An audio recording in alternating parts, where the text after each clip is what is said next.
Ian leaned back in his chair, arms crossed tightly over his chest, eyes fixed on the grainy flicker of the CCTV monitor as the dim light of the surveillance room danced across the walls.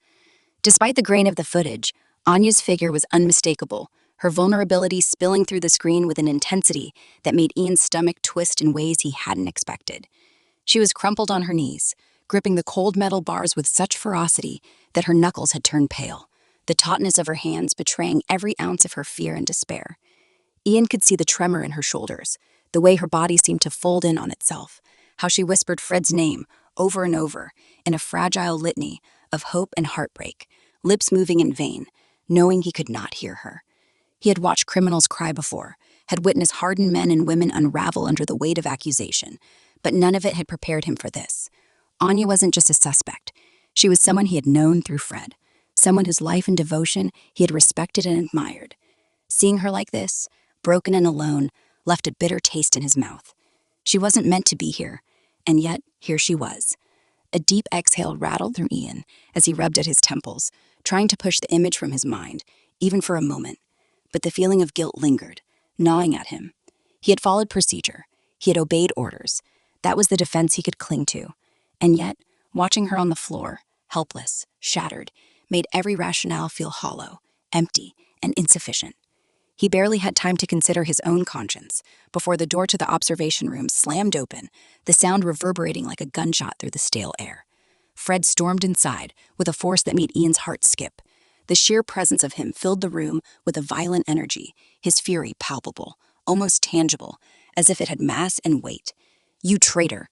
Fred roared, the words a blunt instrument of rage and anguish, each syllable echoing across the surveillance monitors and concrete walls. Officers froze mid-motion, the tension sharp enough to taste, none daring to stand between him and the man who had just torn his world apart. Fred was on Ian in an instant, shoving at his chest with both hands, eyes ablaze with fury. Ian stumbled back slightly, but remained upright, jaw tight, every muscle coiled with equal tension, knowing that a single misstep could trigger the storm he faced. "You put her in there," Fred spat, voice shaking with barely contained fire. "You, of all people. You arrested her like some low-life criminal. You didn't even give her a chance to explain." "Fred," Ian began, but Fred cut him off with a shove so forceful it threatened to knock him off balance again. "No, I don't want to hear your goddamn excuses. You think I'm going to stand by while my woman, my love, rots in a cell because of some half-assed investigation?" Fred's eyes were sharp, raw, vibrating with unfiltered rage, filling every corner of the room with the sound of a man pushed beyond reason, yet grounded in love and devotion. Ian exhaled, shoulders tensing under the force of Fred's presence. "Fred, you know I had to follow procedure.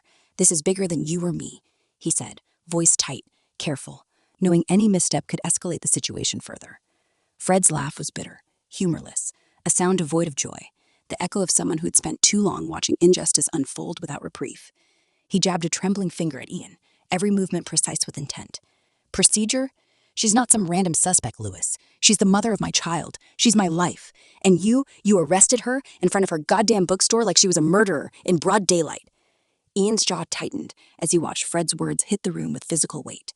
He knew Fred was right, that the arrests had been unnecessarily forceful, that he had been constrained by orders from above, shackled by the protocols that left little room for compassion.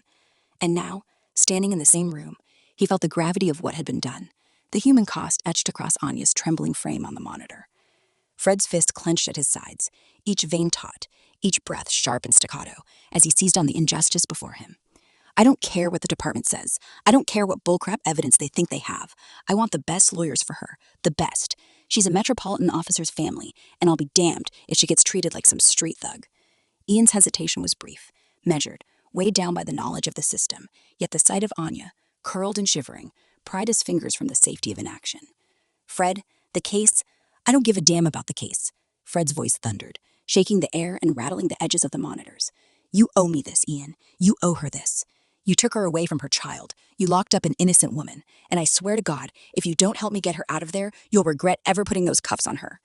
The room settled into a tense silence, punctuated only by Fred's ragged, unrelenting breathing.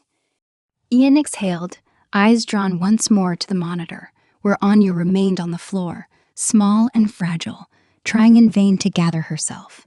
A pang of guilt coiled tight in his chest, twisting around the professionalism he had clung to for years.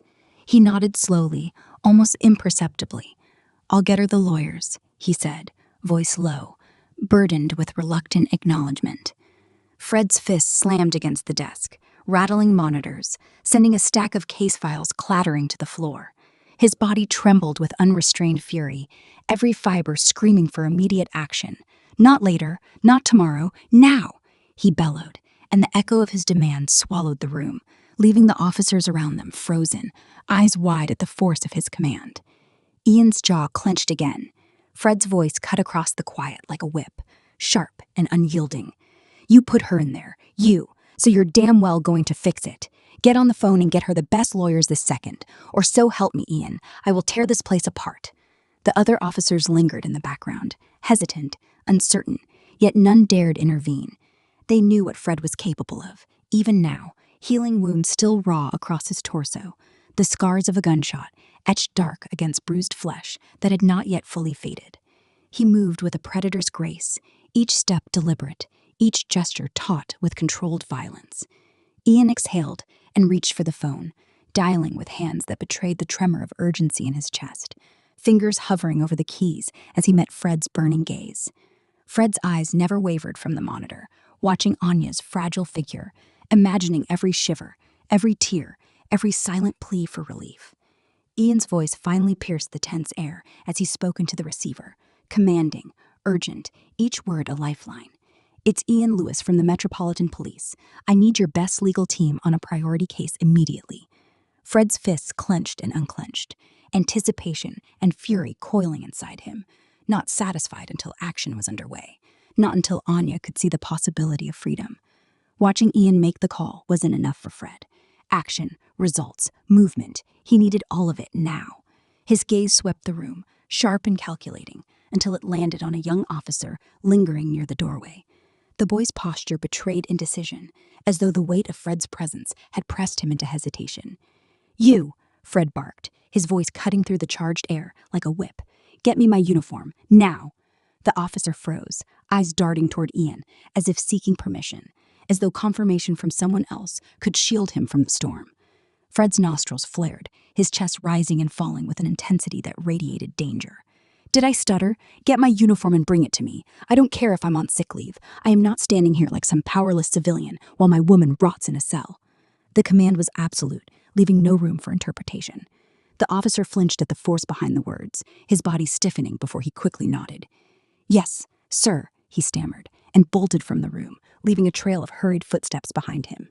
Ian, still gripping the phone, ran a hand down his face in frustration, pressing his fingers into his temples, as if trying to ward off the headache that had been building since Fred had stormed in. "Yes," Ian muttered into the receiver, his voice tight, professional, clipped. "Anya Woodberg, I need your best team here immediately, no delays." He kept one eye on the monitor, reluctant to look at Fred for fear of provoking another eruption of fury. But Fred didn't care about Ian's discomfort, and Ian knew it.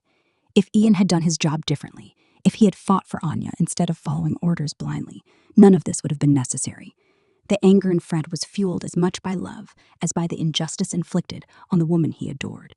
Fred's gaze shifted back to the CCTV monitor, his hazel eyes darkening as they felt Anya, still crouched on the cold, unforgiving floor of her cell, hands gripping the bars as though she could hold the world together with sheer will alone. She looked impossibly small and fragile, and it twisted something deep in his chest, coiling his anger with a protective ferocity that left no room for doubt. Soon, the uniform would arrive, and when it did, he would remind every person in that station exactly who he was and why he could not be ignored. The young officer returned moments later, carrying the uniform in his trembling hands. He looked hesitant, unsure if placing it on the desk before Fred was an act of courage or folly. But one sharp glare from Fred, and he moved quickly, setting the bundle down with trembling fingers before retreating to the doorway, as if to shield himself from the coming storm. Fred did not hesitate. His hands tore at the buttons of his civilian clothes with a force born of raw frustration, the motions jerky and urgent. He yanked off his jacket and tossed it to the floor, the fabric landing carelessly, followed by his shirt, which he ripped from over his head with a violent flourish. It was then that Ian saw them, the marks of a recent battle etched across Fred's torso. Dark, angry scars stretched over his skin like reminders of the bullet that had tried to steal him from the world. Bruises still lingered, discoloring his ribs with deep purples and yellows, a canvas of pain that spoke of resilience and survival. Fred shouldn't even be moving this way, let alone storming through a police station as though prepared for war. Ian's eyes narrowed as he muttered, "Jesus, Fred, you're going to rip yourself open again." But the words fell into a storm that did not acknowledge caution. Fred's focus was absolute. He grabbed the uniform shirt, forcing his arms into the sleeves with precise, almost brutal energy. Every fiber of his body was taut, a coil of barely contained determination and fury. Ian stepped closer, voice gentle but insistent, trying to inject reason into the wildfire of emotion before him. "Fred, listen to me. You're not in any condition to—" "Shut up," Fred snapped, his words low, dangerous, edged with authority that left no room for challenge. "I don't want to hear another damn word from you unless it's telling me Anya is free." Ian exhaled sharply, raking a hand through his hair, exhaustion and helplessness threading through every movement. "Look, I called the lawyers. They're on their way. But putting on your uniform isn't going to change anything right now."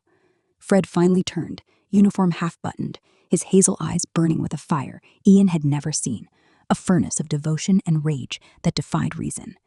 "The hell it won't," he growled, voice low and cutting. "You think I'm just going to sit here and wait while she suffers? You think I'm going to let them treat her like a criminal when she's done nothing wrong?" Ian sighed, the weight of Fred's conviction pressing on him. "Fred, you're on sick leave. You don't have authority here right now." Fred's lips curved into something that was part smirk, part snarl, as he finished buttoning the uniform. "Authority? I don't need official authority to make sure they don't screw her over. I'll be damned if I let those idiots push her around while I still have breath in my lungs." His words were more than a threat. They were a promise, forged in the raw intensity of a man unwilling to be sidelined in the defense of the woman he loved. Fred straightened, adjusting the collar of his uniform, the metal of his badge sliding into place over his chest. In that simple, deliberate motion, the transformation was complete. He was no longer just a desperate man fighting for someone he loved. He was a cop, a force incarnate, a presence that carried both authority and the sheer inevitability of action.